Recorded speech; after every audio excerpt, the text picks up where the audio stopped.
ಅನಿರೀಕ್ಷಿತವಾದಂತಹ ತಿರುವು. ಈ ದಿನಕ್ಕೆ ನಾನು ಆರಿಸಿಕೊಂಡಿರುವಂಥ ವೇದ ಭಾಗ ಯೋಹಾನನ ಸುವಾರ್ತೆ 18ನೇ ಅಧ್ಯಾಯ 33ರಿಂದ 38 ವಚನಗಳು. ಇಲ್ಲಿ ಒಂದೇ ಒಂದು ಫ್ರೇಜನ್ನು ನಾನು ನಿಮ್ಮ ಮಧ್ಯದಲ್ಲಿ ಹಂಚಿಕೊಳ್ಳಲು ಇಷ್ಟಪಡುತ್ತೇನೆ. 38ನೇ ವಚನ, ಪಿಲಾತನು ಸತ್ಯವೆಂದರೇನು, ವಾಟ್ ಈಸ್ ದ ಟ್ರೂತ್ ಅನ್ನುವಂಥ ಪ್ರಶ್ನೆಯನ್ನು ಕೇಳುತ್ತಾನೆ. ಇಲ್ಲಿ ಈ ಪಿಲಾತನು ಒಂದು ರೀತಿಯಲ್ಲಿ ಯೇಸು ಸ್ವಾಮಿಯನ್ನ ಆ ಶಿಲುಬೆಗೆ ಹಾಕುವಂಥ ಸಮಯದಲ್ಲಿ ಒಂಥರ ಟ್ರಾಜಿಕ್ ಫಿಗರ್ ಎಂಬುದಾಗಿ ನಾವು ಅರ್ಥ ಮಾಡಿಕೊಳ್ಳಬಹುದು.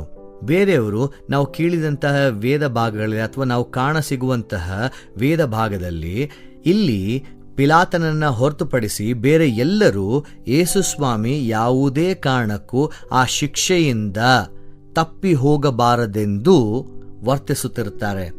ಇಲ್ಲಿ ಪಿಲಾತನು ಒಬ್ಬನೇ ಯೇಸು ಸ್ವಾಮಿ ಏನೂ ತಪ್ಪು ಮಾಡಿಲ್ಲ ಅನ್ನುವಂಥದ್ದನ್ನ ಹೇಳುವಂಥದ್ದನ್ನ ಈ ವಾಕ್ಯ ಭಾಗಗಳಲ್ಲಿ ನಾವು ಕಾಣುತ್ತೇವೆ. ಹಾಗಾಗಿ ಪಿಲಾತನಿಗೆ ಯೇಸು ಸ್ವಾಮಿ ಇರುವಂಥ ರೀತಿ ಸತ್ಯವೆಂದರೇನು ಅನ್ನುವಂಥ ಪ್ರಶ್ನೆಯನ್ನ ಕೇಳುವಲ್ಲಿ ಸಹಾಯಿಸ್ತದೆ. ಇಲ್ಲಿ ಪಿಲಾತನಿಗೆ ಹೇಗೋ ಒಂದು ವಿಶೇಷಕರವಾದಂಥ ಸಂಗತಿ ನಡೆಯುತ್ತಲಿದೆ.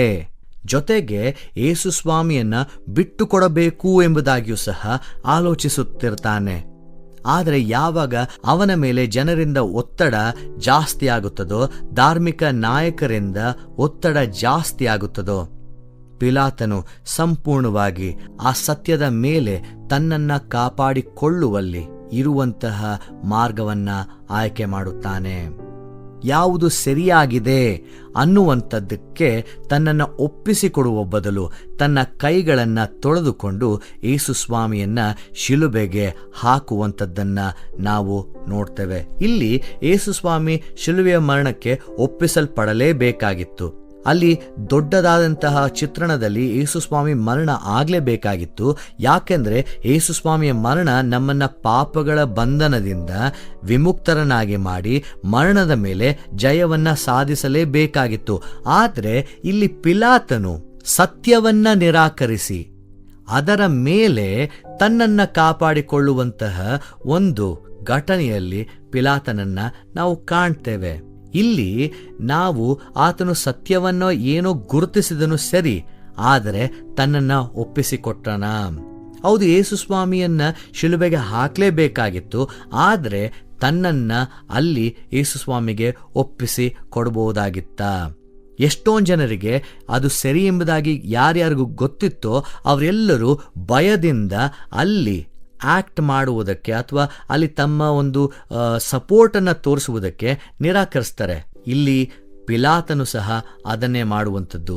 ಎಲ್ಲಿ ತನ್ನ ರಾಜಕೀಯವಾದಂಥ ಸ್ಥಾನ ಕಳೆದುಕೊಳ್ಳುತ್ತೇನೆ ಎಂಬುದಾಗಿ ಅರಿತು ಯಾವಾಗ ಅಲ್ಲಿರುವಂಥ ಜನರು ಈ ಒಂದು ಕಾರ್ಯವನ್ನ ನೀನು ನಮಗೋಸ್ಕರ ಮಾಡದೆ ಹೋದರೆ ನೀನು ರಾಜಕೀಯ ವ್ಯಕ್ತಿಯಾಗಿ ಇರುವುದಿಲ್ಲ ಅನ್ನುವಂಥ ಒತ್ತಡಕ್ಕೆ ಒಳಗಾಗಿ ಅಲ್ಲಿ ಕಾಂಪ್ರಮೈಸ್ ಆಗ್ತಾನೆ. ನಮ್ಮ ಜೀವಿತದಲ್ಲಿ ಅನೇಕ ಬಾರಿ ಇದೇ ರೀತಿಯಾದಂತಹ ಒಂದು ಟೆನ್ಷನ್ಗೆ ನಾವು ಒಳಗಾಗ್ತೇವೆ. ಯಾವುದು ಸರಿ ಎಂಬುದಾಗಿ ನಮಗೆ ತಿಳಿದಾಗ್ಯೂ ಸಹ ಅಲ್ಲಿರುವಂತಹ ಒತ್ತಡಕ್ಕೆ ಒಳಗಾಗಿ, ನಮಗಿರುವಂತಹ ರಿಸ್ಕ್ಗಳಿಗೆ ಒಳಗಾಗಿ, ಅಥವಾ ನಮ್ಮನ್ನು ಜನರು ಟೀಕೆ ಮಾಡ್ತಾರೆ ಅನ್ನುವಂತಹ ಭಯಕ್ಕೆ ಒಳಗಾಗಿ ಸರಿಯಾಗಿರುವಂಥದ್ದನ್ನ ಬಿಟ್ಟು ನಮ್ಮ ಕೈಗಳನ್ನು ನಾವು ತೊಳೆದುಕೊಳ್ತೇವೆ. ನಾವು ಹೆಚ್ಚಾಗಿ ಸುತ್ತಮುತ್ತಲಿರುವಂತಹ ಜನರಿಗೆ ನಮ್ಮ ಒಂದು ಗಮನವನ್ನು ಕೊಟ್ಟು ಅಲ್ಲಿ ನಡೆಯಬೇಕಾಗಿರುವಂತಹ ಸರಿಯಾಗಿರುವಂತಹ ಕಾರ್ಯವನ್ನು ನಾವು ಬದಿಗೆ ಇಡುವಂಥವರಾಗಿರ್ತೇವೆ. ಇಲ್ಲಿ ಸತ್ಯ ಎಂಬುದಾಗಿ ಹೇಳುವಾಗ ಅದು ನಮ್ಮಿಂದ ಧೈರ್ಯವನ್ನು ಕೇಳುತ್ತದೆ. ಇಲ್ಲಿ ಪಿಲಾತನು ಯೇಸು ಸ್ವಾಮಿಗೆ ಮುಖಾಮುಖಿಯಾಗಿ ನಿಂತು ಅಲ್ಲಿ ಸತ್ಯ ಸ್ವರೂಪನಾಗಿರುವಂಥ ದೇವರನ್ನ ನೋಡಿ ತನ್ನನ್ನು ಒಪ್ಪಿಸಿಕೊಡುವಲ್ಲಿ ವಿಫಲನಾಗ್ತಾನೆ. ನಮಗೆ ಈ ಒಂದು ಘಟನೆ ಒಂದು ವಾರ್ನಿಂಗ್ ಆಗಿ ಕಾಣಸಿಗುತ್ತದೆ.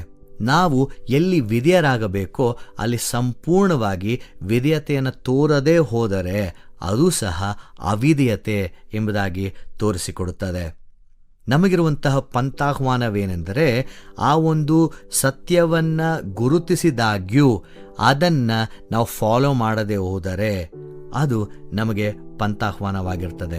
ಇಲ್ಲಿ ಪಿಲಾತನಿಗೆ ನೈಜತೆ ಗೊತ್ತಿತ್ತು. ಆದರೆ ದೇವರಿಗೆ ಸಮರ್ಪಿಸಿಕೊಡುವಲ್ಲಿ ಆತನು ವಿಫಲನಾಗ್ತಾನೆ. ಸುತ್ತಮುತ್ತಲಿರುವಂತಹ ಒತ್ತಡಕ್ಕೆ ಮಣಿದು ಅಲ್ಲಿ ಆಗಬೇಕಾಗಿರುವಂತಹ ಕಾರ್ಯವನ್ನ ಮಾಡಿ ಕೈಯನ್ನು ತೊಳೆದುಕೊಂಡು ಹೋಗುತ್ತಾನೆ. ಇಲ್ಲಿ ನಮ್ಮ ಪ್ರತಿಕ್ರಿಯೆ ಏನಾಗಿರುತ್ತದೆ? ಯಾವ ರೀತಿಯಾದಂಥ ಸತ್ಯವನ್ನ ಗುರುತು ಹಿಡಿದು ಅದನ್ನ ನಾವು ಫಾಲೋ ಮಾಡ್ತಿದ್ದೇವ ಇಲ್ಲವಾ? ದೇವರು ನಿಮ್ಮನ್ನು ಆಶೀರ್ವದಿಸಲಿ. ಈ ಕಾರ್ಯಕ್ರಮದ ಬಗ್ಗೆ ನಿಮ್ಮ ಅಭಿಪ್ರಾಯ, ಸಲಹೆಗಳು ಹಾಗೂ ಯಾವುದೇ ಪ್ರಾರ್ಥನಾ ಮನವಿಗಳಿದ್ದಲ್ಲಿ ನಮ್ಮ ದೂರವಾಣಿ ಸಂಖ್ಯೆಗೆ ನೀವು ಕರೆ ಮಾಡಬಹುದು. ನಮ್ಮ ದೂರವಾಣಿ ಸಂಖ್ಯೆ 9920-260-6453. ನಿಮ್ಮ ಅಭಿಪ್ರಾಯಗಳನ್ನು ಇಮೇಲ್ ಮೂಲಕವೂ ನಮಗೆ ತಿಳಿಸಬಹುದು. ನಮ್ಮ ಇಮೇಲ್ ID info@fibaonline.org. ವಂದನೆಗಳು.